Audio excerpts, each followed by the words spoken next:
So if we go back to 2018, Netflix spent hundreds of millions of dollars to acquire the complete rights to the Narnia universe. Right, just a massive, massive deal. Yeah, and they made this really flashy promise to their subscribers, basically saying that they were going to stream the ultimate fantasy epic directly into your living room. Yep.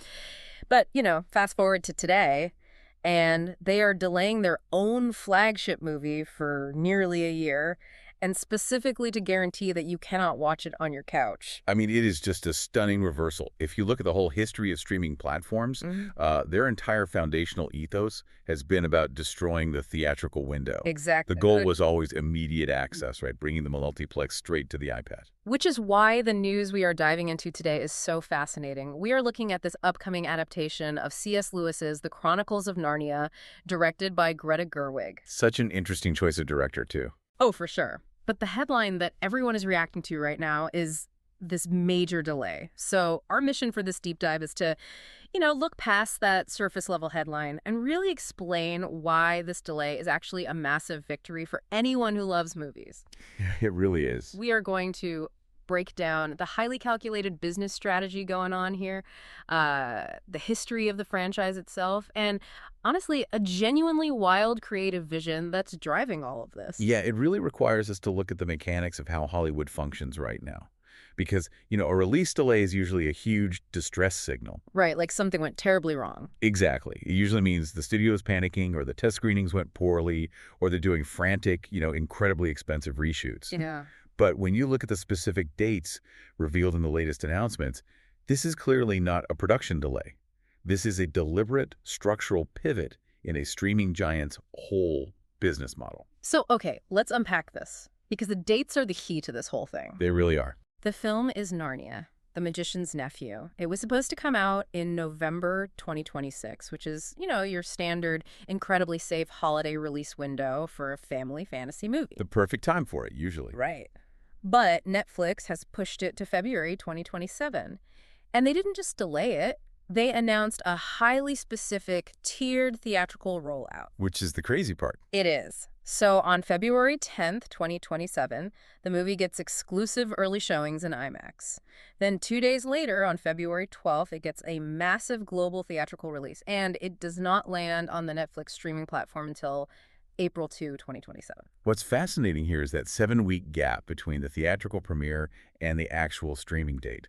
That is the entire story. Yeah. Netflix is voluntarily giving up almost 2 months of exclusivity on their own hugely expensive intellectual property. I was trying to wrap my head around the business logic here while reading the sources because it feels so counterintuitive. Oh, completely. It's like, imagine a highly exclusive, delivery-only pop-up restaurant, right? I'm with you. And then suddenly they decide to build this massive, gorgeous brick-and-mortar flagship location for 2 whole months before you can even order the food at home. That's a really good way to look at it. Because they don't actually care about the few hundred people sitting in the dining room, right? They are doing it for the prestige. They want the glowing reviews, the global press, the cultural credibility that the physical location creates. Right, so by the time you finally order it on the app, the perceived value has just skyrocketed. Exactly. That is the perfect way to contextualize it. Because if you just look at the raw numbers, Netflix is, at its core, a tech company. Yeah. Their metric for success has always been subscriber retention, keeping you inside their walled garden. Yeah. So putting a movie in AMC theaters for 7 weeks seems to completely violate that core directive. Wait, I have to push back on that just a little because doesn't it actively cannibalize their subscription model? How do you mean? Well, if I can just go down the street, buy a ticket, and watch this huge Narnia movie with a bucket of popcorn on a Friday night, why am I paying $15 a month for Netflix? It feels like they're giving their own subscribers a reason to pause their accounts. You would think so, yeah. But you really had to look at the psychology of the modern consumer here. They aren't trying to sell you a single movie ticket. They are trying to manufacture cultural FOMO, the fear of missing out. Ah, right. The Netflix algorithm is incredibly powerful, obviously, but it cannot generate the kind of global, undeniable zeitgeist moment that a traditional theater release does. It can't create a Barbenheimer. Exactly. It just can't. When a movie makes hundreds of millions of dollars at the global box office, it dominates social media, it dominates late-night talk shows, it becomes a true event. It has a footprint. Yes. We call it the blockbuster halo effect. So by the time April 2nd rolls around and The Magician's Nephew finally appears on the Netflix homepage, it isn't just another algorithmically recommended pile that you might just scroll past. Right, it's not just background noise. No, it is a proven premium cultural event that you now get, quote-unquote, for free with your subscription. Netflix realized that to make their platform feel indispensable, they have to produce things that the outside world has already validated as massive. Wow, and that completely explains the timeline. I mean, they bought the rights back in 2018. They have been sitting on this IP for nearly a decade. A very long time in the streaming world. Yeah, they didn't just rush out a cheap television series to fill some quarterly content quota. They were playing the longest game imaginable to build a true studio tentpole. Absolutely. But, you know, if Netflix is going to risk this much and basically break all of their own golden rules for a 7-week theatrical window, they can't just remake the same movie we've already seen. Well, they'd be dead in the water. Right. They need a blank slate. And here's where it gets really interesting, because their choice of source material is where the strategy goes from smart to kind of brilliant. It is easily the most fascinating narrative choice they could have made with this property. Right. So the film they're making is The Magician's Nephew. And for the diehard fans listening, you probably know that this was the 6th book published in the series way back in 1955. Yep. But chronologically, in the universe, it is a prequel. It takes place a full 1,000 years before the events of The Lion, the Witch, and the Wardrobe. A massive time jump backward. Yeah.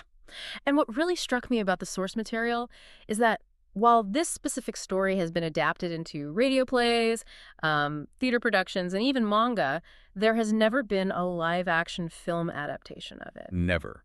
Which is almost unheard of for a fantasy property with this much global name recognition. It totally solves the biggest problem any reboot faces, which is the nostalgia trap. Oh, for sure. Because when you say Narnia to most people, they immediately picture the 2005 Disney and Walden Media movie. Right, the CGI Aslan, the White Witch. Exactly, the kids stepping through the fur coats and the wardrobe. If Greta Gerwig started there, every single frame of her movie would be compared to that 2005 version. It would be impossible to escape.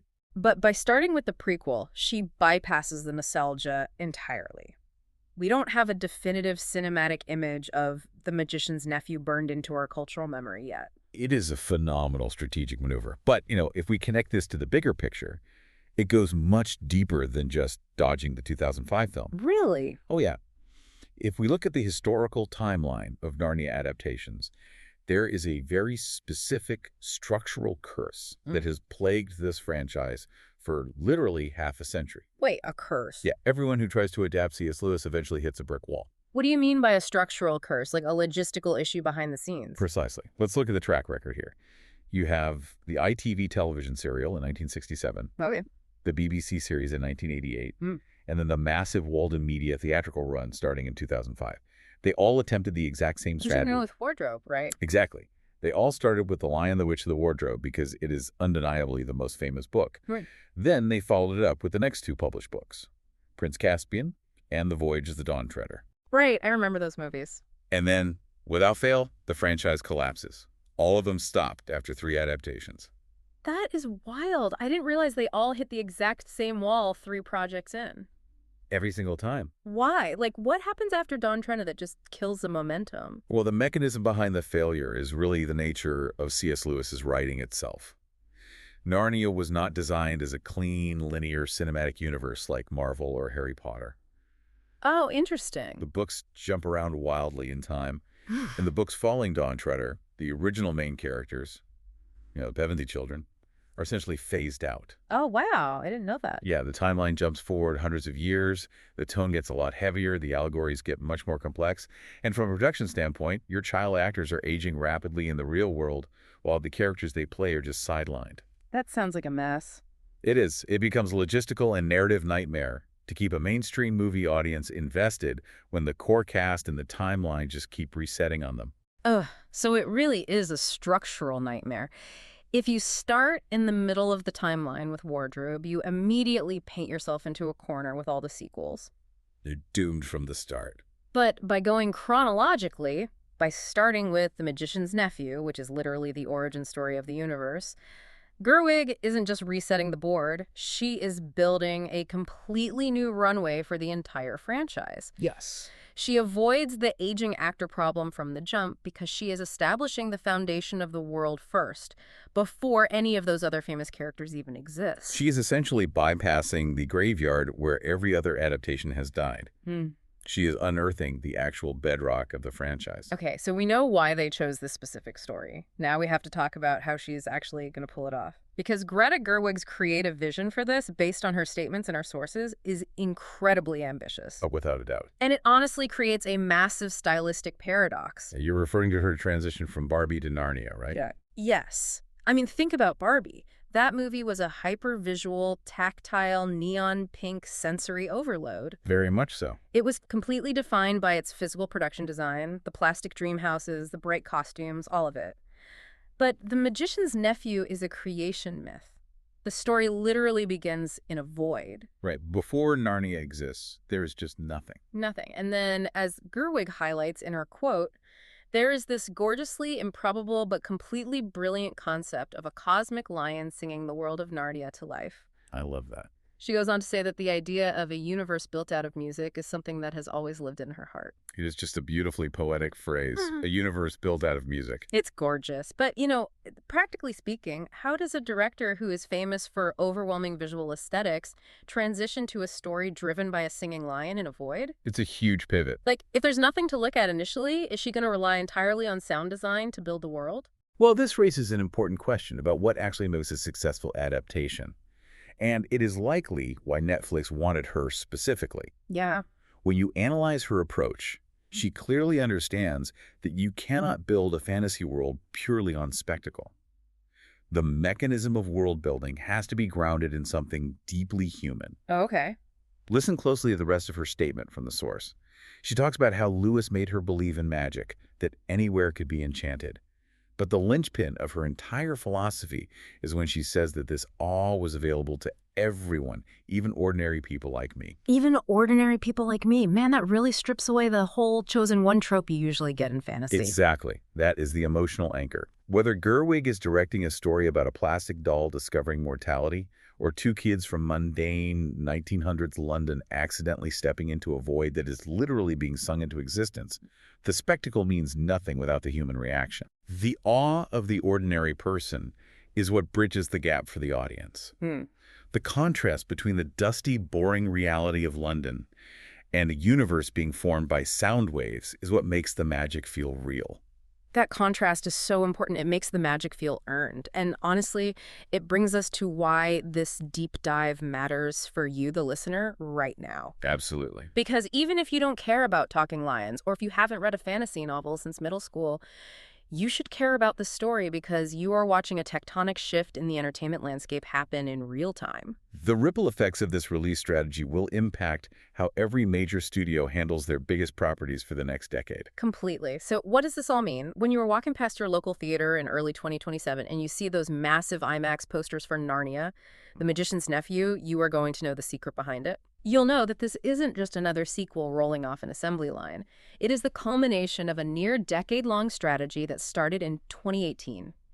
It is a creative and business maneuver so powerful that it literally forced the biggest streaming company on the planet to swallow its pride, change its DNA, and admit that the traditional movie theater is still the only place where true cultural magic happens. They're doing it because they have to prove to the world that this is an event. Exactly. They are giving it that 7-week run just to prove it. And, that leads to a really profound question about what that event will actually feel like in the theater.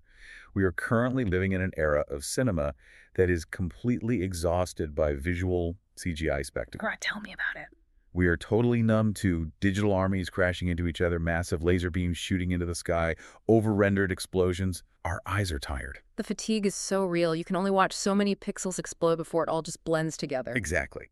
But Gerwig is obsessing over this concept of Aslan singing the world of Narnia to life. Think about the literal physics of that in an IMAX theater.